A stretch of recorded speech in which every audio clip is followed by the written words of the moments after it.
Alright guys, so you got Mr. Eveything English, and today I want to talk about the poem Tissue. This seems to be a sticking point for a lot of students because on Instagram I've got a lot of messages asking me to talk about tissue. On YouTube, in person, everyone wants to know what is the poem Tissue about. Let's begin. Tissue is a metaphor for life. Human life, and life as in how we live our life. Human life being our physical form, and then how we conduct ourselves, how we live. Let's start the poem. Please follow me in your text and please make notes where you see applicable. Okay, the poem begins. Paper that lets the light shine through. This is what could alter things. So if paper is tissue is a metaphor for life, look at us as human beings. Do we let light shine through? But what does that even mean? Think about as people, are we so rigid? Are we so stuck in our ways? Are we so stubborn that we don't change our ways? We don't let light shine through us, rather we block it out. And that is what it is saying. That we shouldn't be people who are harsh. We shouldn't be people who are stuck in our ways. We should be open to new ideas. Paper thinned by age or touching. Now, what do you think this part is talking about? Paper thinned by age or touching. It's talking about the idea that just like human beings, paper over time is weakened, becomes weak, is on the verge of dying out. The thinner something gets, the weaker it gets, and the weaker it gets, the more susceptible it gets to becoming destroyed. And that is us. Yeah, if my skin and the muscles represent tissue and represent paper, there'll come a time, 20 years, 30 years, 40 years, where it's thinner. It gets thinner and thinner, and over time it will get weaker. Therefore, again, it's that metaphor for life. No matter what we do, you can't change that. Paper will ultimately thin. Humans will ultimately weaken. We will all die. And that is what the first stanza opens with. Now, what are the qualities that we should have as human beings? And now this is when the poem now begins talking about these qualities. The kind you find in well-used books, the back of the Quran, where a hand has written down the names and histories who was born to whom. Now, for many people, what does religion represent?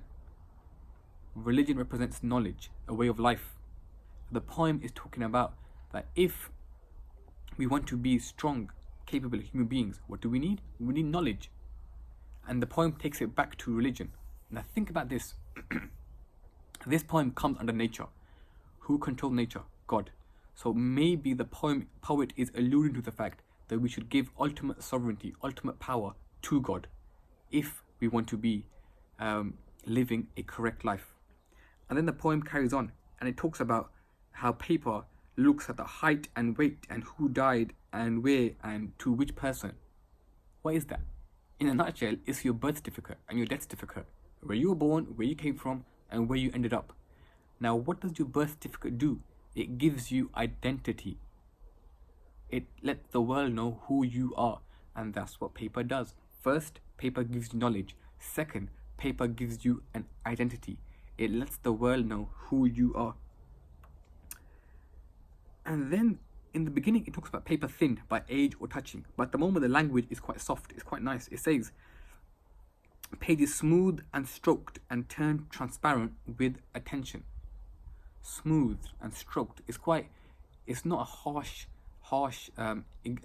analysis. The writer speaks about paper as being something you take care of, something delicate. You don't be harsh, rather you be soft.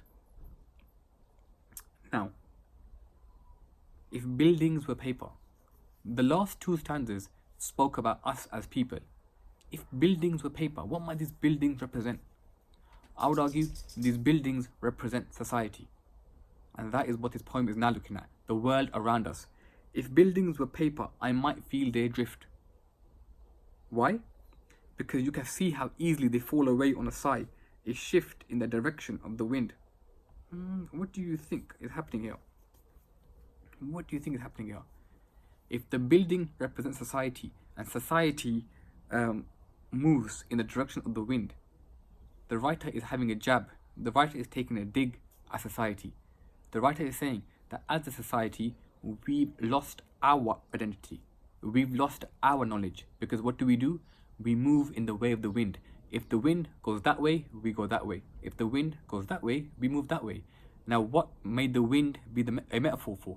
The wind could be a metaphor for the media, for the government, for education. If someone tells you to do something, we do it without questioning. Now, the point you want to make here is this, that this stanza looks at society, not individual. And it gets interesting. Then the poem looks at maps, and it talks about how if maps let the sun shine through, the borders would disappear. What is this poem talking about? I would argue that now the poem is talking about how we've allowed ourselves to become divided. Divided by what? By borders, nationality, country, origin. I'm from here, you're from there, we can't be friends. And the poet is saying that we should get these maps. Maps is a metaphor for who we are, and let the light shine through. We should forget about these borders and these divisions. Rather, we should live as one. And then the poem talks a bit more about the problems in our society. Find slips from grocery shops that say how much was sold, and what was paid by credit card might fly our lives like paper kites. Now it's talking about physical paper. Paper as in paper money. What does paper money do?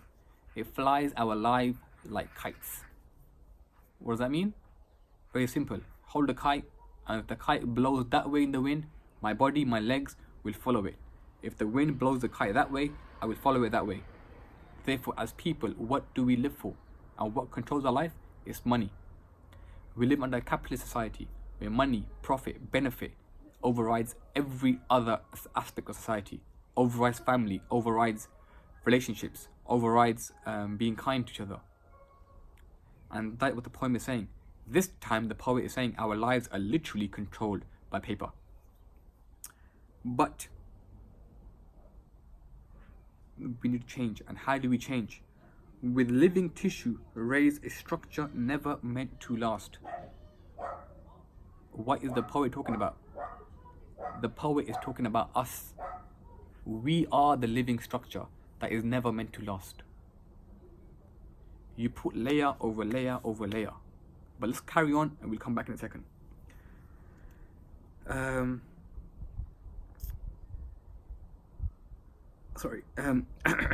Luminous script over numbers of a line, and never wish to build again with brick or block. But let the daylight break through capital. Sorry guys, let me go back a bit. I think I skipped a bit. I'm on the part now. An architect could use all this. Sorry, I think I skipped stanza. An architect could use all this. Architect equals God. God is the architect. God is the one that controls and builds and creates. An architect could use all this. Place layer over layer over layer. Now, what's all this? All this, what's the first layer? The Quran, religion, is knowledge.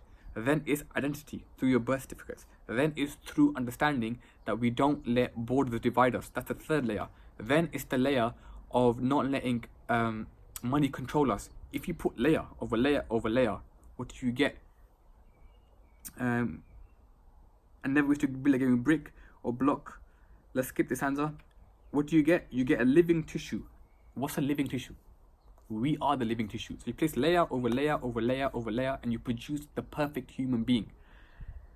Never meant to last. Why? Because we are that paper. We are thinned by age or touching. And touching. Meaning what? Meaning that over time we will die. Thin and transparent, turned into your skin. Therefore, ladies and gentlemen, this poem is a metaphor for life. How we should live our life, and how those qualities should embody us. Therefore, that paper should be what creates us. Just like we have muscle tissue, that paper should be part of our body. Knowledge, and not no division, and not chasing money. The poet is saying that that's what we should be living for. Now, if you look at conflict, what are we at conflict with? We are at conflict with society. We are at conflict with the norm society, or what we've been told. Where does the ultimate power lies? Ultimate power lies with nature, with God, because that's the kind of people we should be. Now, that was an analysis of the poem Tissue. It's a tough poem, but it's a very good poem, because it's a poem where you can pull out a lot of ideas. Now, once you've understood the poem, by now you should all be able to go through language and structure and so on. I may make another video looking at language and structure in tissue. Drop it down in the comments if that's what you want, because today I've gone over content. I've gone over what is the poem actually about. In a later video, I will definitely, if you guys need it, I will definitely talk about language and structure. I hope that video helped. Any questions, drop me a DM, drop a comment down below. As always,